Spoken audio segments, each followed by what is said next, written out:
think from a Haughville perspective, St. Al's was and remains a huge thing. We're still in business, 122 years old, the lodge is, and we still meet regularly, and we still do things, and they were responsible for getting the parish of Holy Trinity started, and at one point, I would say in the 70s, we probably had nearly 700 members. My father helped build this place. It's a social club, and it's intended to be for people to socialize. And a lot of people here are Slovenians, but there's also a lot of Eastern Bloc Europeans that come down here too. This is more or less the hub for Slovenian activity for the entire state of Indiana. I really didn't come down here a lot as a child, unless it was like a Christmas party or something special, Easter egg hunt and stuff like that. We'd come down here for special events, and we got more involved the older we got. Of course, we had kids and stuff. We didn't do a lot while we had kids, but then when the kids got bigger, we started coming down here a lot more. All kinds of events at the Slovenian National Home. There were dances, there were picnics, there were Easter egg hunts, there were Christmas parties, there were, unbelievable number of things. On Friday nights, they'd open the top part of the Nash, and they had 2 huge ping pong tables. And they would, everybody could come up there, play ping pong, they had music, they had a live band. The neighborhood was pretty, much populated by the same age group people. So these were the children of the immigrants, and they all grew up on the same diet of music, that my dad did. And so throughout the neighborhood, what would be found in our house would be found in other homes too, So they all liked the same music. The music, it really was a great service to the community, that I didn't really think about too much beforehand, but it was just always part of the way things work. But without it, I don't know where we would have been, all those events, and it would have been different. I think we would have Americanized more quickly if we didn't have the band, because they were able to tie us back musically to where we came from. One of my favorite groups from Haughville is Sir Winston and the Commons. They were the children or grandchildren of Slovenian immigrants in the Haughville neighborhood. They started this really raw garage band called Sir Winston and the Commons in the mid-1960s. They had a kind of semi-hit with their first single, We're Gonna Love. It's considered like one of the earliest sort of punk rock records in terms of its attitude and feeling. This is my Slovenian family. I grew up with a lot of these people. Steve and I go back. His mother and my mother were friends. Our grandparents were friends. It's just, my kids know they call this my Slovenian family. It's like coming to a second home. It's special, and we hope to keep it. But reality, who knows how long? And a lot of things in our today's society has taken away our identity of where we're from, how we grew up. And this is why the people down here and the people here that work here, everybody's a volunteer here. And we're Slovenian, and we like to keep this place going, and we are. We're trying to just hang on to it, like I said, they closed the church down here a few years back, and these were the 2 things the Slovenian community had in town, Holy Trinity Church and the Slovenian National Home. Well, now it's just the Slovenian National Home, so we got to keep it alive. That's the whole goal behind this. But our goal is to get the community involved more, maybe have more rentals from different, it doesn't have to, you don't have to be Slovenian to rent the hall upstairs. We're welcome anybody to rent it and just, use the facility. That's what it's for, and there's not a whole lot of them here in the area. So we're trying to get it, we'll publicize it more now that it's all fixed up, and word of mouth is the best advertisement. If somebody rents it and say, hey, we had a good time over this place, check it out. That's our whole goal, just to keep it open. It's been here since 1940, this building, but it's actually been, the National Home has been down here for over 100 years now. Wow. So yeah, we can't let it go now, so. My mom's mother She came to Indianapolis in 1914. She was 18 years old. She had a brother and a sister here in Haughville. And they said, once you get 18 years old, come to America. And she did. My mom said it used to be like a little Europe down here. You had everybody here. You had Slovenes, you had Croatians, you had Hungarians, you had Serbians and Macedonians, and everybody all lived in this. It was like a little Europe here. Robert Hall, H-A-U-G-H. Hall and Mormon Iron Works, he owned it. And I think it was there off of Walnut and Mormon Avenue, and it went all the way down to like Hall Street. I was never in there, but I know when you're dealing with, the heat is tremendous because you have to heat up furnaces to pour the steel into the molds. And there's back in the early 1900s, besides no air conditioning, you didn't have no safety cautions with the breathing of other fumes. They didn't have any safety features in those furnaces. There was no such thing as fresh air coming through, and you're going to sweat up, and you work long days too. The link belt was right down here a block south of Holy Trinity Church. Okay. Where the Kroger's is down here? That was the link belt. Oh, where the Kroger sits? That sits on the link belt property. There used to be a 4-story building there. Yeah. And directly across the street was the steel foundry Malville. Okay. And that's where the bulk of the Slovenians worked between those two. So all that area south of War Street there was Kingan's. There's a lot of Slovenians worked at Kingan's, and then Stark and Wetzel was there. That's another job up, if you didn't want to work in the steel mills. The Slovenians are good, hard workers, and they're not afraid to work. And they came over, and that's what they did. And they would come over here, and they would live with somebody. And then when they saved up enough money, they'd buy a house. It might have been the house right next door where they were staying, and that's how they all ended up in the area down here. Some of that division that you talk about was created by the companies. Because the companies were, they needed workers, and there were a lot of people that wanted to work. And as a result, they pitted groups against each other. Like the Slovenes didn't speak English. African Americans those two groups were the lowest paid in the whole plant. The immigrants were all fighting for the job openings. And to this day, there's still that push me, pull you kind of thing, because they still, it's been passed on. The corporations are only after profit. They don't care about people. And then, the immigrants, there were blacks coming up there too. The blacks worked in the factories too.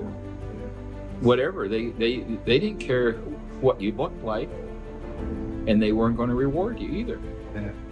And they, and then they took advantage of you. That's just the way capitalism operates. I hate to tell you that, but look around. Yeah. I mean, the neighborhood down here got run down in the 70s. It really took a hit. And back when I was a kid going to Holy Trinity, man, this was one of the prettiest neighborhoods in town. Everything, the yards were manicured, the people took care of them, and it's just, I don't know, it's like in every city. It's not just Indianapolis. Every place you go, it's the same. It's just a cycle. So now we're seeing a lot of rebuilds and stuff like that coming through. So, maybe it's on the upside. Like I said, it's changing. I think it's coming back around. Everybody says, nah, but if you drive up and down the street, you can see a lot of houses getting rehabbed and stuff. Once a month, the chief of police and the mayor hold a public safety walk. Today was held in Haughville, a neighborhood synonymous with crime. And today, Indianapolis Metro Police told News 8 that crime across the city is on the decline. And members of a Westside church are targeting poverty and crime by helping their neighbors with a basic need. The Westside Missionary Baptist Church is holding a Family and Friends Community Day and giving away hundreds of pieces of clothing. The Reverend's done a lot of stuff for the neighborhood. He's good friends. We work together with him, and you have to. Everybody's got to get along, get together, and work things out. So Working together to kind of clean it up a little bit. We've had some neighborhood cleanups through the years, and they were pretty successful. But it's starting to look better, though. I think it's better now than what it was when I came back 30 years ago. In the area around here, it was predominantly white. You know, when I went to Holy Trinity, and I graduated in '63, you may have had 1, 2, 3 black people. That was about it. And then when I graduated from Holy Trinity, then I went to Washington High School, the public school. And at that time, Washington High School was probably 30% black. So it was a change for me. Yeah. But a lot of the kids from Holy Trinity ended up going to Cathedral, the private school. We didn't interact with anybody south of the railroad track. You had the factory was there, so you would never go past the factory was standing there, and you had Linkville in the corner.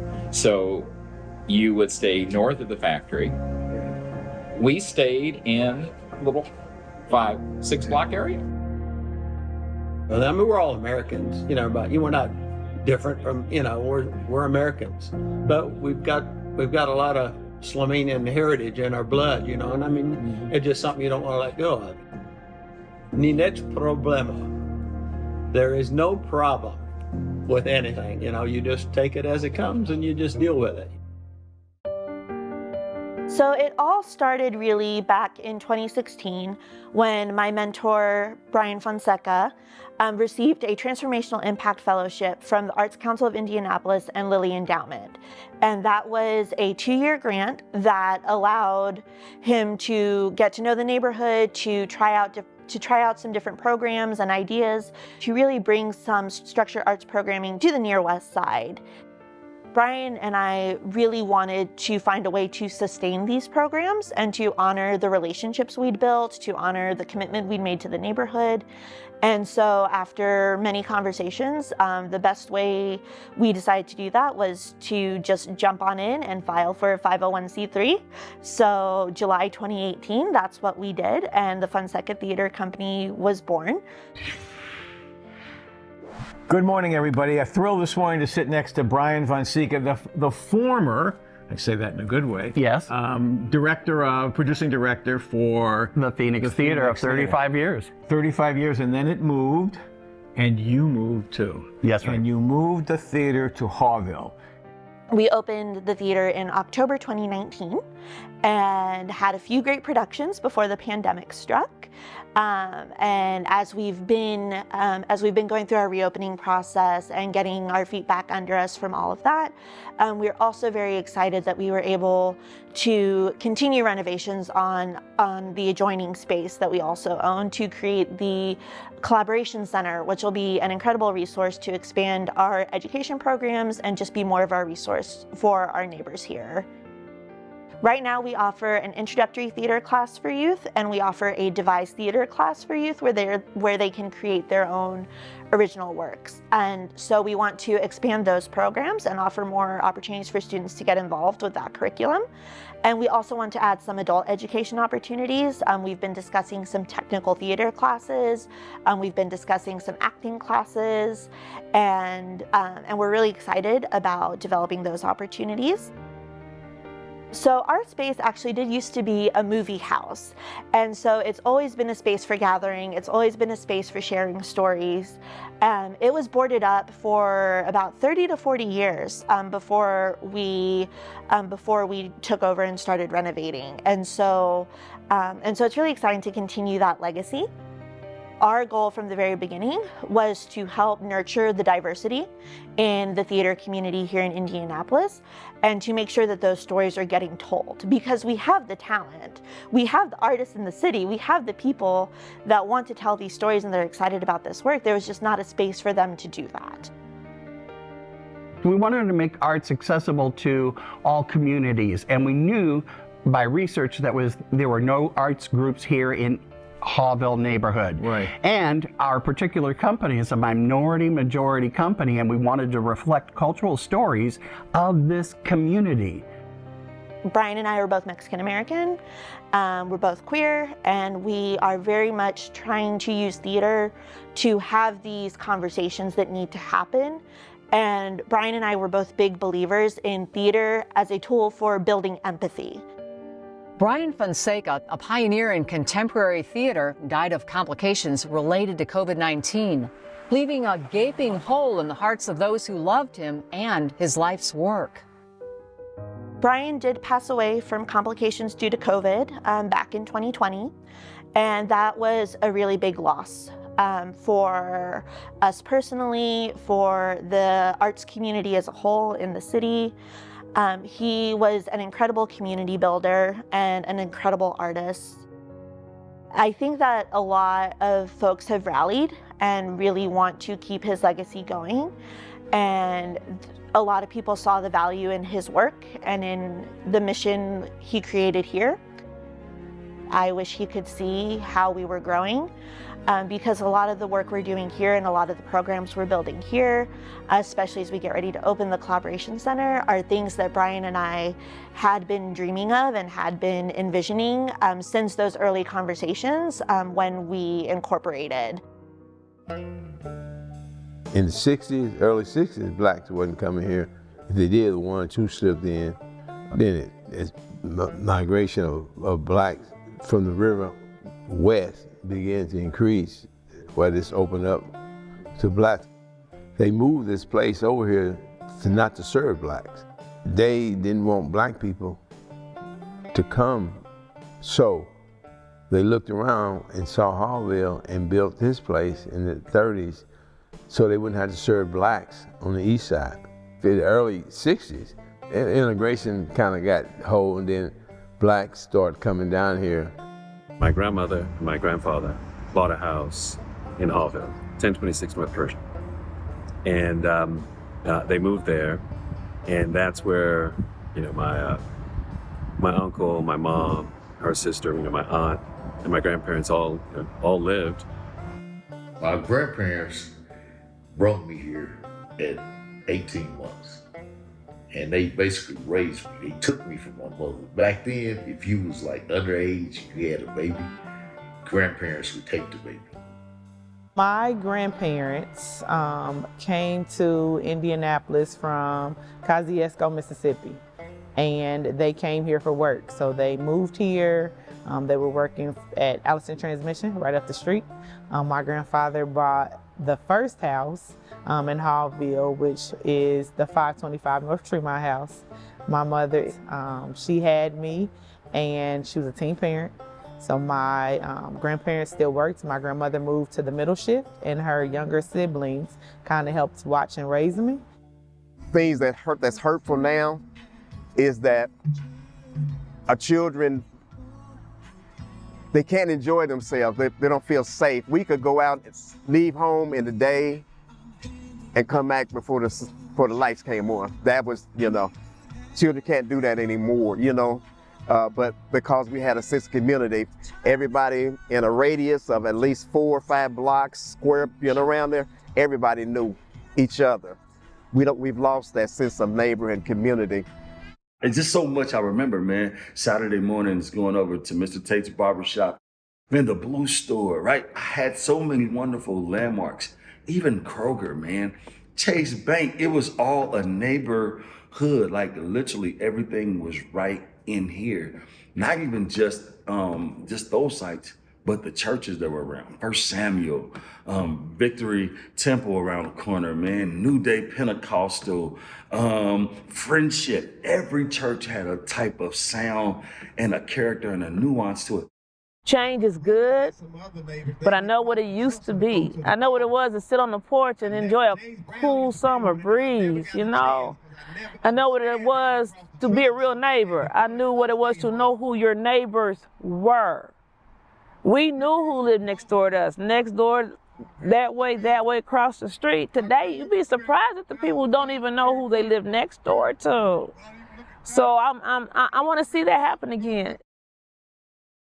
Some of the struggles that we may see come from the fact that it's not that same kind of neighborhood where folks have been living there for generations, where they are working and have owned their homes and been buying their homes, for 30-year mortgages and that kind of thing.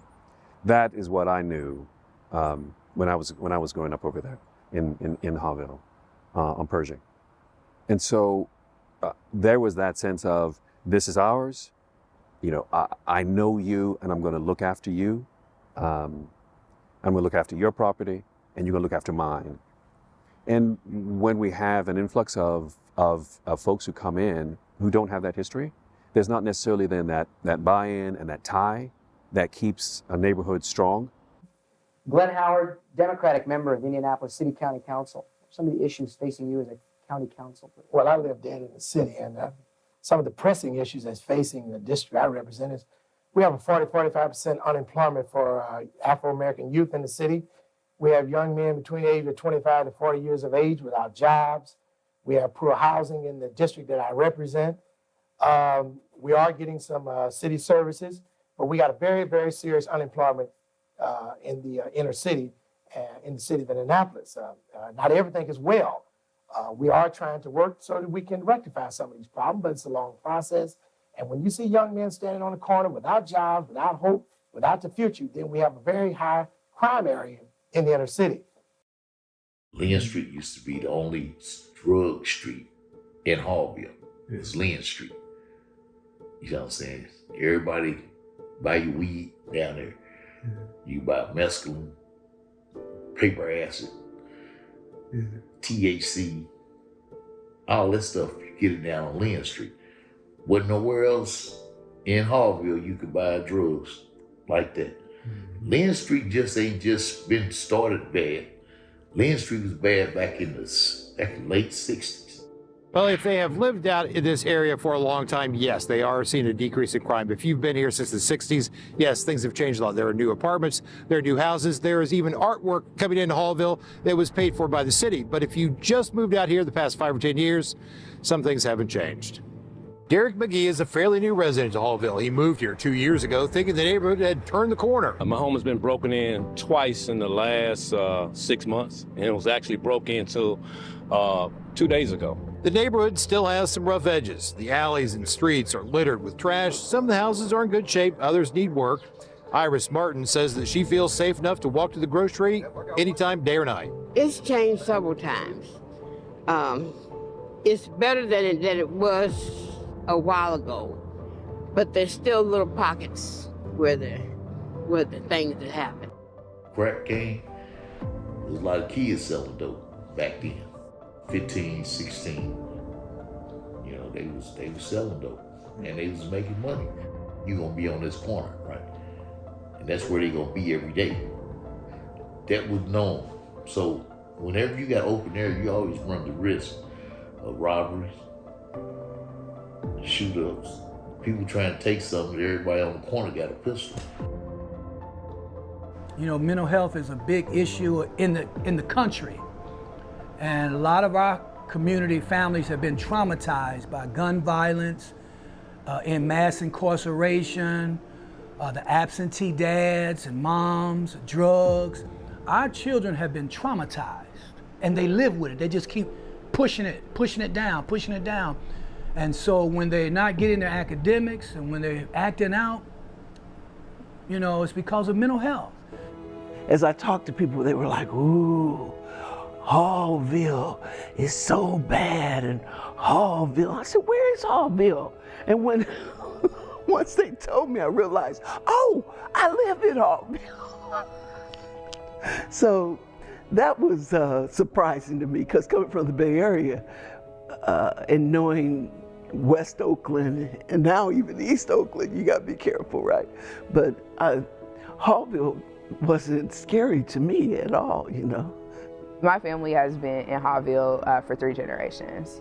And it's so crazy because the perceptions that people had of the neighborhood were always so interesting to me, because I didn't feel that way about my neighborhood. Like, we could look at every neighborhood in our city, not even, stretching outside of that, just looking at Indianapolis as a whole. Like, there are challenging things that happen everywhere, but at the same time, there are still people there that love and care about each other. They want the same things everybody else wants. and they deserve to have it and not have this negative perception hanging over them everywhere they go. I think the big wow factor is that people don't realize that we've been here for well over a century. And so I know people have made assumptions that Latinos and Hispanics are a new community that came here in the 60s. So that's just public memory talking. Census records didn't fully account for all Latinos, so people of Latino or Hispanic heritage that were born in the United States until 1980. So the census started to ask some really clear questions in 1970, but they weren't precise enough, so people who were born in the United States but were of that ancestry didn't know how to respond. So you were either black or you were white. And then the only way to tell that your ethnicity was through national origin numbers. So you probably have like generations of people here in Indiana who were Mexican American but weren't being properly accounted for on census records. I moved out here to Indianapolis 2011, and I've been in Haughville this whole time. You know, it was not what I expected at first. Haughville was not what it is now. I was a little bit defiant of, do I really want to buy a house there? But being that I grew up, what people consider the ghetto, I was raised in New York City, Spanish Harlem back in the 90s, 92, it was horrible. And Haughville reminded me of that when I first moved, but it was a little bit scary, especially for my kids. You know, the culture, shock maybe. It's not like New York City that everybody is with everybody. So just coming to a predominantly African-American neighborhood, it's like, okay, what's going on? So comparing it to now, they're awesome. We have learned how to get together, help each other out, work together, and we're just there like family. So, it has blossomed into a beautiful relationship. I really appreciate the fact that they were willing to open, up and say, welcome to me, and just give me that opportunity to know who I was and what we were all about. Tell me about the dignity of Blackness. We may not have had any money, but there was a dignity. And it's one of the reasons that, like, when I first ran for office, I was walking down the street, knocking on some doors, and I ran into, I think there were like 5 guys on a front porch on Belmont Street. And they were talking about not being able to find work because they had criminal records. And it was the very first thing that I was able to do when I got on the council, create that ban-the-box ordinance that eliminated the box in application forms, because there was that sense of, wait a minute, you're denied this, and maybe there's something we can do about it? Oh no, you're gonna have some dignity. Moments later, the full council voted for Bob Ossoly. Now, Ossoly told us he is ready to get to work and he wants to rebuild the public's trust. And it appears Democrats and Republicans are throwing their support behind Ossoly. If we can look at the Haughville neighborhood and the folks who are there right now, investing and making sure that that community stays strong, and folks look out for each other. I think that's a hallmark of a strong community, that we are tied together to the future of this neighborhood and the future of our kids who live in this neighborhood. It makes a difference. I just felt special as a child because everybody knew my dad, because he was the community barber. And he was young, he was athletic, he was connected to his faith community, he was connected to the grassroots politics in the community.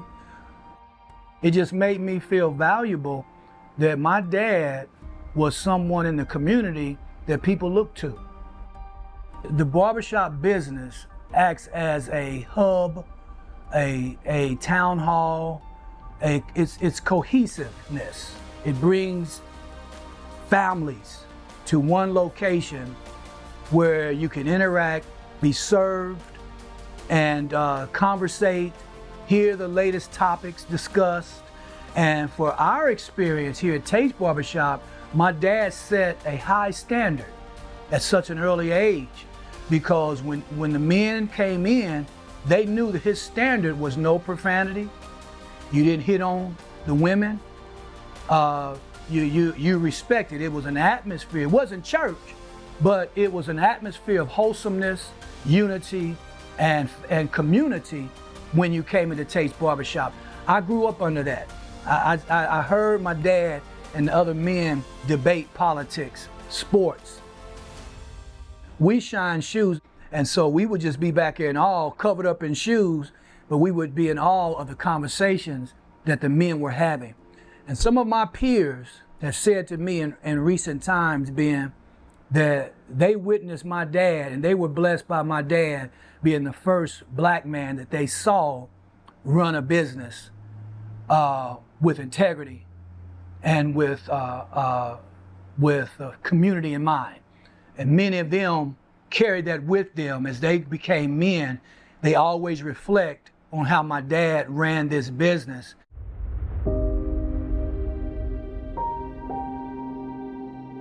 So one of the things we did, I think, well, we wanted to change the perception of who we were out here. In order to do that, we got to accomplish and achieve stuff. And I remember when Mark Stoke began to do some of his program, I told him, I said, what you got to do. You have to build some houses so people can see that we're doing something. And they would get more involved. And then they would come to the meetings and want to hear more what you're doing. So we got to produce some fruit. Community centers in general, especially Christamore House, gives young people and families opportunities, access to resources, hope, and allows them to see things that they may not have envisioned or ever seen for themselves. In '93, I started getting involved in neighborhood. With that involvement, I became a board member of Christamore House. And the board at this time, they wanted Christamore House to be more engaged in the community. They wanted to serve what the community needed. So I started running Christamore House and just found the favor of the people, favor of the community. The neighborhood at that same time began to get some grants. I believe in neighborhood empowerment. Christamore House was the one of the pillars. And we just empowered ourselves and ran with the grants we received for the Near West Side through the federal government, Weed and Seed, Project 6 Neighborhood, Youth Fair Chance, and the community ran them. I think one of my most pivotal moments as a kid was the summer of '95, because it seemed like so many things happened in that year. That was the year we were going to Christamore Day Camp. There was a lot going on in the community. So I remember at some point in the '90s, they started Weed and Seed and different programs like that to build peace in the streets. This was the neighborhood resource in Haughville and the Near West Side of getting things done. Weed and Seed. I can remember right here in this auditorium, Janet Reno, U.S. Attorney, she was gonna close the program up, because it came out of Bush administration and she was gonna close it up. But she came to Indianapolis, visit, and sat right in this auditorium. I was in Indianapolis last week, and it is fascinating to see what is happening through a community Weed and Seed program all through Indianapolis, and how the faith community, police officers, the schools, and citizens, most of all citizens, are working together to make a difference. There is so much that we can be doing in this area. We must focus on it. We can bridge these gaps. We can make a difference. She sat there and listened to them talk about their community. And when she left, I remember she told Steve Rickman, which was the executive director of Weed and Seed, said, whatever you need to do to keep that program going, you do it. As much time as I spent here as a young person, I never knew the work that was going into making sure that the funds were coming in. So those fun things that I was doing that didn't have a cost to me, somebody was breaking their back to make sure that those funds were coming in. So to see that perspective of what it takes for the community to make something like this operate, because I write the grants, but I don't do it by myself. My staff come in, they help the kids. My families come in and tell me what it is that the community needs. We were helping people. We was helping people, and our goal was to get them to the next level. We didn't judge nobody at where they was at, but we try to get you to the next level. if you wanted to go there. We were able to give cars to people, brand new cars to mothers and college students through partnership with Brickyard. Pacers came in, renovated. We had a great relationship with Tony Dungy and the Codes. Our kids at Christmas House, they were winning essay contests, going on trips with these people, benefit, going overseas, taking trips and youth leadership. They were just so engaged and moving hard and just, and it was just exciting for me to be able to work here as a servant. I went on college tours with the house. When I got to my senior year in high school, I was told about a scholarship that was offered through Christamore House, the Christamore House Guild. I applied and was accepted, and so the Guild paid for my books all through undergrad. And in return, I would come and volunteer at the house in the summertime for the summer camp program. So that's when I really started giving back to the house on a very regular, consistent basis. Christamore House has long been connected with helping its community of Haughville, and one of the kids from their own backyard is now thriving in college thanks to their generous gift, and he's giving back. I believe that all things happen for a reason. I feel like I was able to contribute from coming to the Christamore House. Ali Abdul Ghani has spent a lot of time here. He was 9 years old, living in the Haughville neighborhood when he came here for the first time. I wasn't the good kid. I was kind of like a troublemaker at sometimes, but I feel like the Christamore House really shaped me into the man that I am today. It taught me a lot of discipline, you know, and how to apply different concepts to life. Ali is a recipient of the Christamore House Guild Scholarship to pursue his career. Electrical and computer engineering technology is my major at Purdue University, and I'm pursuing a career in software engineering. He says he learned how to take academics seriously being at the community center and had a lot of fun in the process.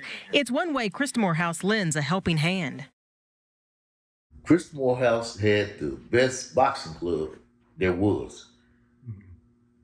Everybody in Haughville, if you didn't go through the boxing through Mr. Brown was the boxing instructor right there. He picked the best people out of the neighborhood, all of Haughville. Right up here in Christamore. Everybody went through the boxing thing. I went through it. Boxers at a community center on Indy's west side are learning more than the skills they need to survive in the ring. They are learning how to succeed in life. I visited the Haughville gym and saw firsthand what it means to be a part of the Christamore House family. They had game room, pool tables. Then they had the box across the hall.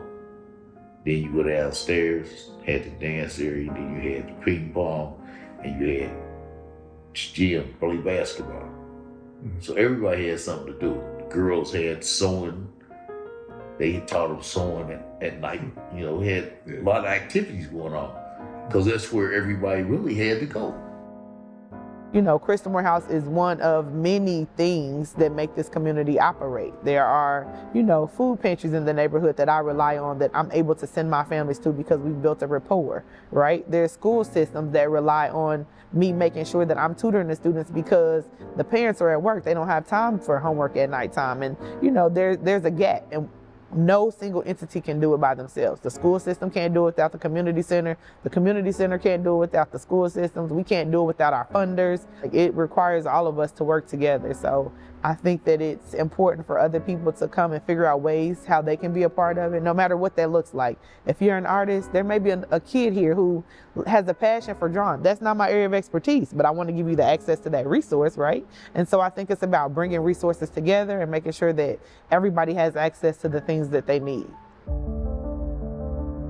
And then when I was offered the deputy mayor's job, it was a hard decision to leave here because I just loved doing this work, what I was doing, you know, but I looked at it as another challenge, opportunity really to serve more people.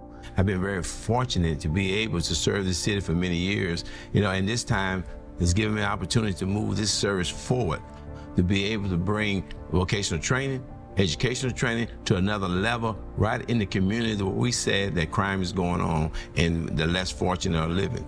I didn't look at what I did here as just a job. I look at it being a service opportunity. It's some of the best times in my life I have so many good memories here. Like, I love the house. It does not feel like work majority of the time because I just have such fond memories. It's a labor of love. Like, I feel like I am pouring back into a community that has poured so much into me. Well, welcome to Christamore House. Over the next several years, Indianapolis has scheduled a $1.1 billion infrastructure upgrade.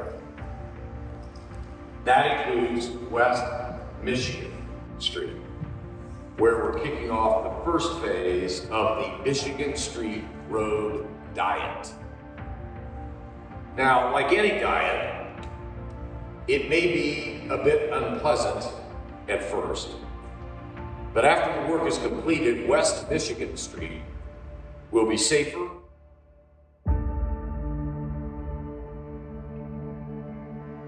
Don't know where this building is, you're not from Haughville. So everybody knows what this place is. It's a place for help and it's a resource center.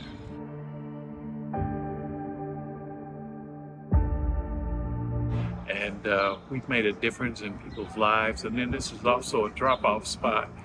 If any of these kids cannot get into their homes, they can come here, call their parents, and their parents know they're safe until they get off of work. Yeah.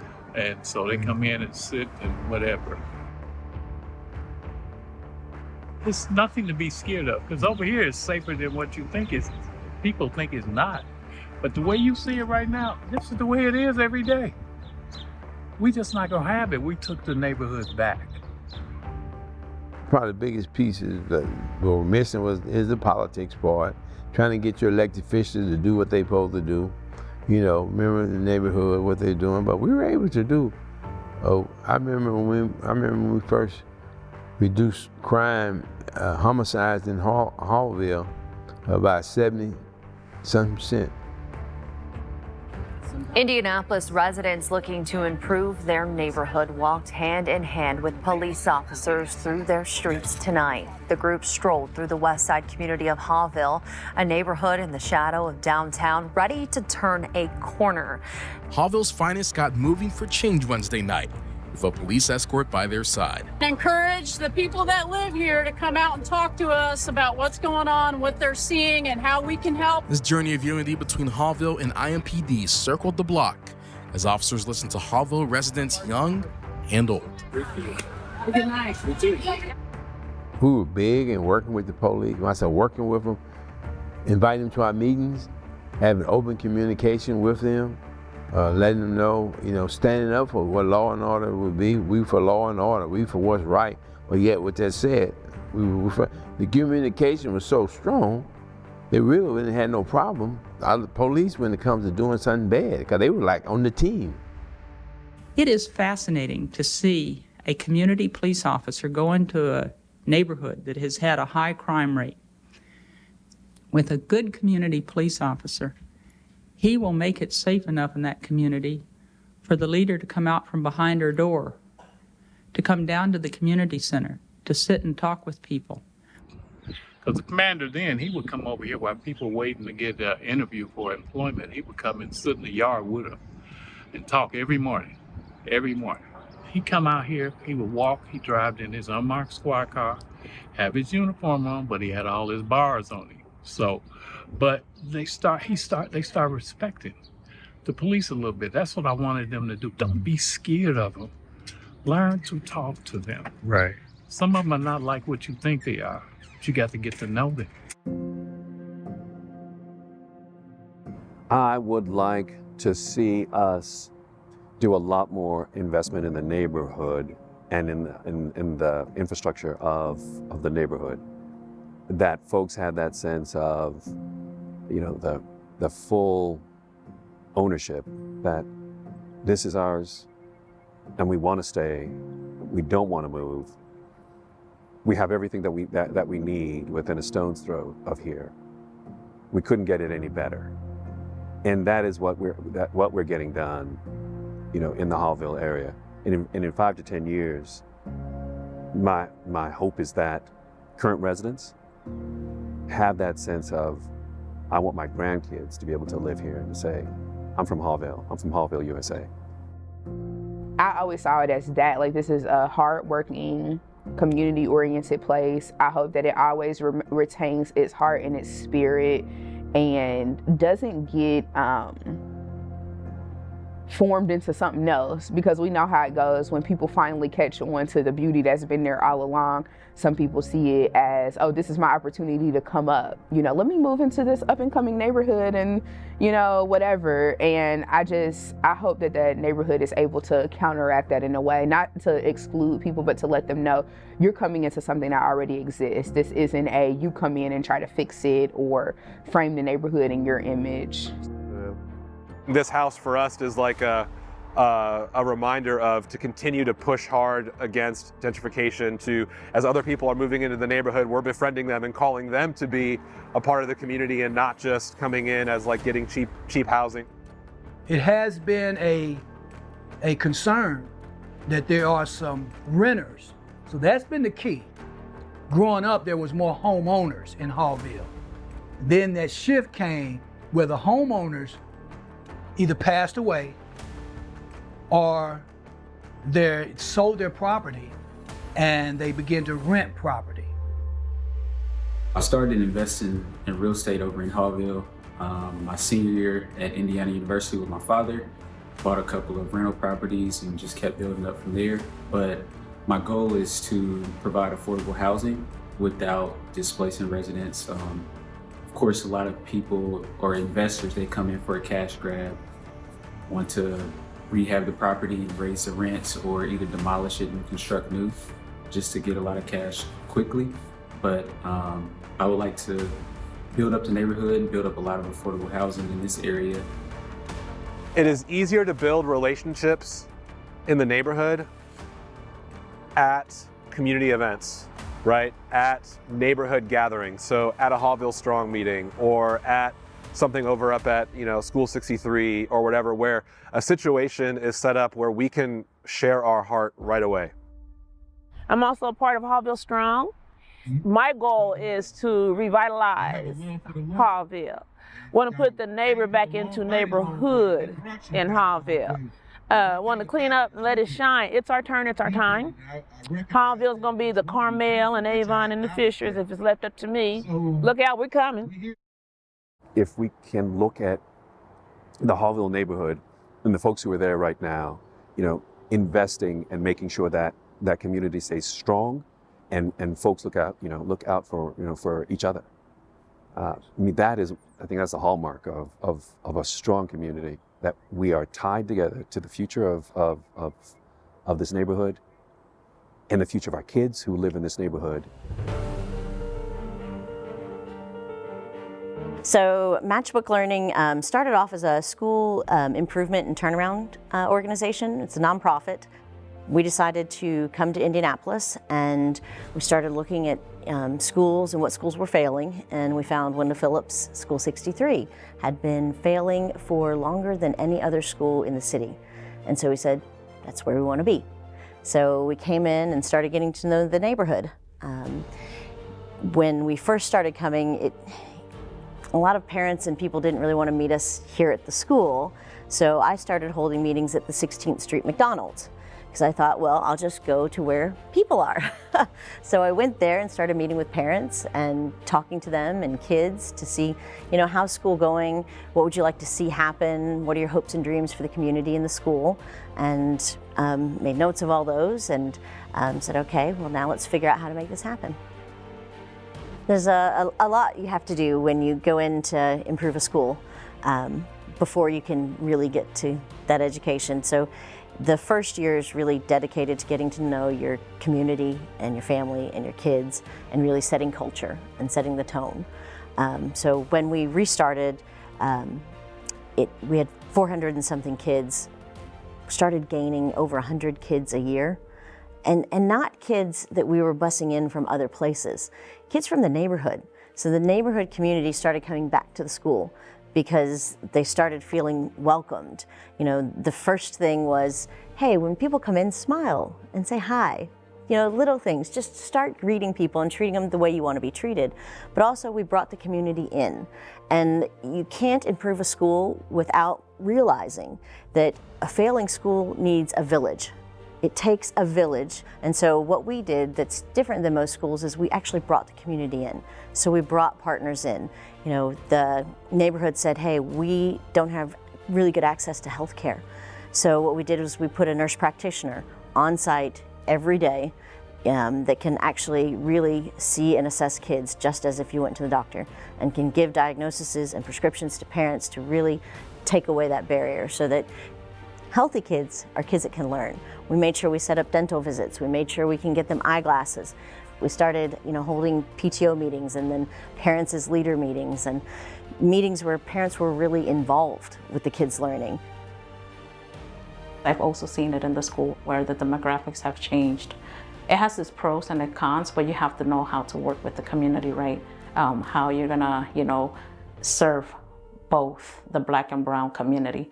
And I think that when we can work together and say, hey, we're growing in numbers, but we're here to support you and be there as well.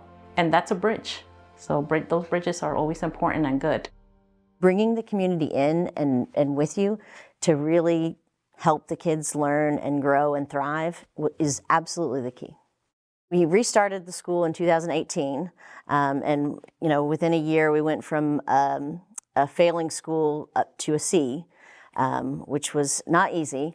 And as soon as we did that, the pandemic hit. And that really kind of reset everything and shook everything up. It did for all schools. But when you're trying to do a turnaround, it was really that kick down that really hurt. But also through that pandemic, because over 20% of our kids have been homeless in foster, we had to keep our doors open because our kids didn't have homes to really be in through that time. And we need to ensure that our kids are fed and cared for and have a safe place. Last year, we had 179 kids that experienced homeless in foster care. And having 179 kids experience homelessness in foster care really puts a high demand on having empathy and understanding. And social emotional learning is so critical, but also having food and resources and consistency in that safe, caring place.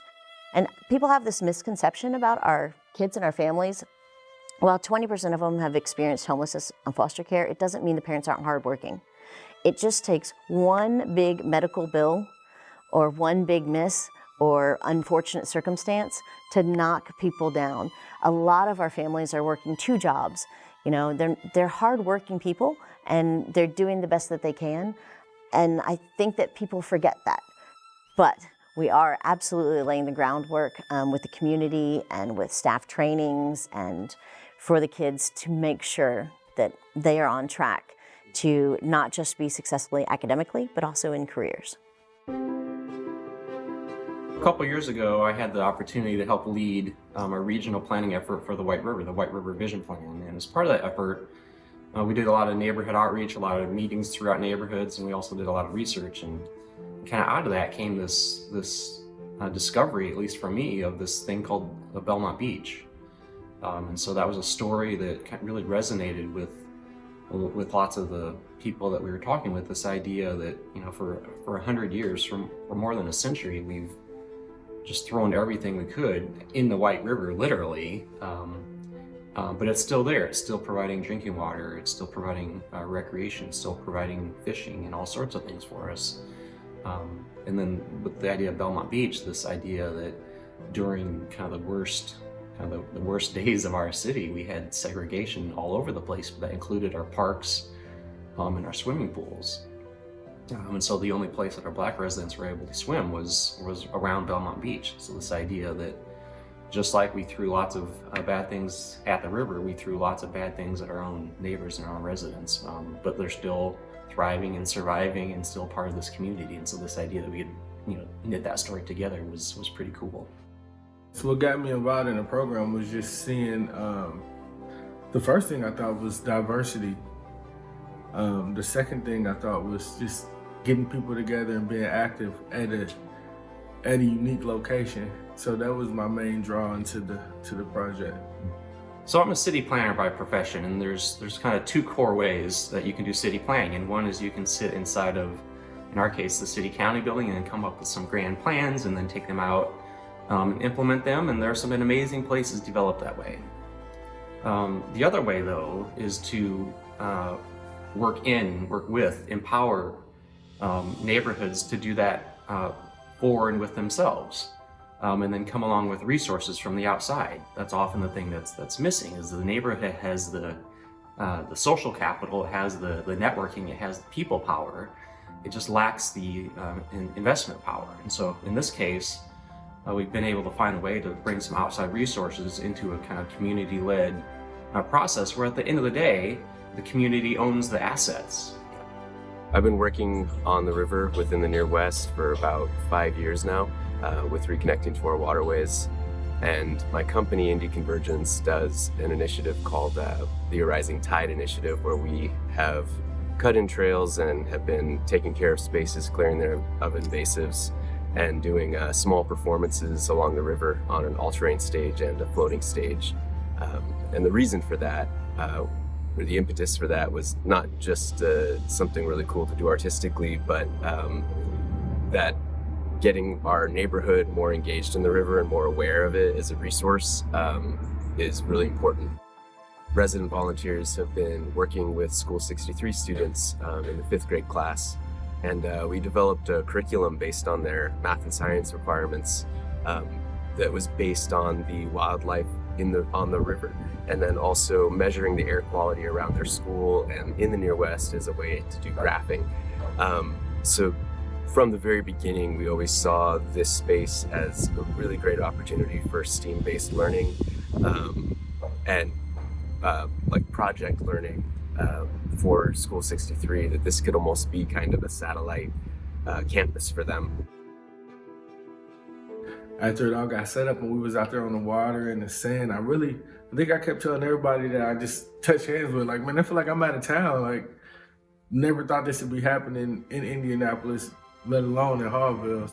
I'm so excited to be a part of this project through the educational component. So I am a spoken word artist and a poet, and I will be working with the students at Matchbook Learning across the street. And so we're going to be using poetry and spoken word to talk about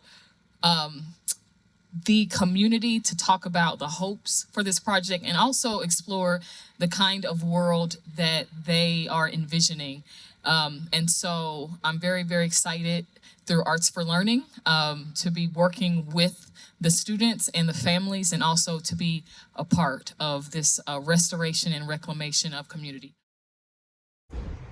My passion is working with the youngsters that's they have a dream, and I just try to help them, facilitate that dream. Me and Tate, we don't make no money, but we get out here and we do these open mics and showcases. We work with the comics, the up and coming DJs, and try to create revenue generating opportunities for them and exposure opportunities all at the same time or whatever. And that's just like, somebody got to do it. It's a passion of mine, is letting our children know, like, you can do this. You know what I mean? You can follow that dream in your heart that you have, and it's possible. So they need to see the living embodiment of that. And in doing that, when you get the creative juices to flowing, you never know what an individual may tap off into, because while you're thinking about writing poetry, you may also find out, hey, I can write a book. I can write a screenplay. I can write a play. When you don't have someone nurturing people to be creative and understanding how all of these things work and interact, they'll miss out on opportunities that's right there in front of them. So, there is a huge history there of significant, consequential musicians in hip hop, gospel music, psychedelic rock, Latin music now. Some of the first Latin clubs in Indianapolis were in that neighborhood. Fandangos, which was on, I think, 10th Street. El Volcan, which is out on West Washington. The neighborhood does have an extraordinary musical history, and it is, as you referenced earlier, kind of defined by its radical diversity. In every neighborhood back then, every neighborhood had a band or a basement where somebody would have people jamming, jam sessions. We had so many bands that are playing all up and down the avenue. Or your artists like Billy Wooten, Jimmy Cole, or blah, blah, blah, blah, blah. And then you got the musicians they hire to play with them. Then you got the singing groups. You got like Kenny Dotson in them, and the Sensations and all that. So you had different levels. Like we can read a set of facts about, what this neighborhood once was and, just random bits of information about the past. But to me, the music just brings that all to life. And a good example of that is the Haughville Slickers, who were a Slovenian music group in the neighborhood. I have a whole stack of recordings here that I've been helping the family to digitize. That's where it started. When I was a little kid, I was my dad's only student, so my older sister and brother also played the accordion, but they had the good fortune of going to a real tutor. A family scandal. My sister and brother had quit. They stopped, and then I was the last one, and then I quit. And so Pete's family went dark for years and years. No other accordionist in the house, right? And I taught myself how to play about 45 songs, which my dad also was a Slovenian book, and so a lot of the Slovenian favorites, and so me and my dad would play those songs together eventually. And then that was quite nice. So I kind of told myself out of the toilet 45 years later or whatever, and played with Dad again. Of course, if only the Montgomery family alone had come out of Haughville, that's reason enough that this neighborhood should be taken seriously for its musical legacy. So when my dad started the church, and the church has had a couple of different name changes, but when he started the church, it was called Charity Church. And charity in itself, when you break it down, it literally means love. And so our presence being here for 33 years as a church and 26 years as an early childhood program. And I think people being able to know this is the place that you can go to if you need, and then whatever their need is. Interesting enough, it used to be a fence that divided us from the Slovenian home. On the other side of the fence was the brick building. There was the mysterious brick building that Black people weren't allowed to go into. It was a club, and it was exclusive to the members. About 7 years ago, I was running out of space here, right? And I was like, I need some space. Nobody's ever in and out of that building. Let me see what's going on. So I went and I knocked on the door about 3 o'clock in the afternoon. And I call him Poppy, but his name is Greg. He said, can I help you? And I said, yeah, I'm Pastor Thomas's daughter from across the street. We've got the child care and everything. And I just wanted to know what was over here. And he said, well, come on in. And so he showed me all around, and my mouth was in awe of the beautiful legacy that was there. And he's showing me the pictures from the old Slovenian days and Holy Trinity when the church was in its heyday, and Holy Trinity, the school, and how some of the Slovenian members, went to the school, and they're all out there in their school uniforms and everything. And I'm like, this is so amazing. We weren't allowed in here, so I didn't know anything about it. I got to learn everything I can about this. And he was like, well, would you like to be a member? And I'm like, you want me? And he was like, yeah, it's time for the rules to change. And Poppy extended me my invitation to join the Slovenian, the Nash. I paid it's like a $10 fee. So I paid my fee, and then I started coming to hang out with them every Friday night. So every Friday night it's club night, and it's family dinner. They rotate. Who's gonna cook the dinner, right? So guess who signs up to cook the dinner one night? Huh? And guess what I cooked? Fried catfish, coleslaw, spaghetti, some greens. Listen, I had these Slovenians over there. They were tearing up that fried fish. But it was so very special to me that a community that built Haughville, right? Like Haughville would not be. Haughville literally has its name because of the Slovenian community. And it's interesting enough, when we think about Haughville, we only think about Black people, right? We don't know that we're white people from Slovenia who cultivated the neighborhood. But for me, And I know with the work of our hands and all the hands of the churches and the leaders and the communities and Black, white, Latino, everyone, we are all working together to change the image of our community that means so much to us. I appreciate the diversity around here. Seeing all of that grow into the neighborhood, I just think it adds to the layers, the complexity of it. So I just want to see that continue to grow and for Haughville to always retain its pride. It's a good opportunity, I think, for our cultures, to get together and learn from each other. What strikes me about Haughville, looking at it from this kind of wide lens of how the culture of this neighborhood has changed and progressed over the last 100 years or so, is the diversity of the neighborhood. And every neighborhoods have their own little bit of diversity, but this is radical diversity in this neighborhood. I think Haughville is right now an empty palette that could be a beautiful masterpiece of history and culture. And I'm trying to do whatever I can to help facilitate that. The ones who we said that we have been waiting for will have finally arrived. Archaeologists astounded at the sequoias of our planted histories that rooted their new earth in blossom, creating canopies for their becoming. They will excavate this experience in 100 years forward, a timelessness in a laboratory of new life, and they will want to know how we made it happen. How we made it happen, how on the cusp of crisis, currently spilling over the rim of the planet's circumference at a time when scientists and spiritualists alike predicted the critical mass of crippled systems, how we managed to finally find ourselves in circle, dropping our firearms and joining our forearms in peace. And it was then that the wrapped ribbons of our flags appeared as a rainbow in the sky, this time shining through heaven from the ground up. And just as we thought that all good things were coming to an end, we were forced to begin again.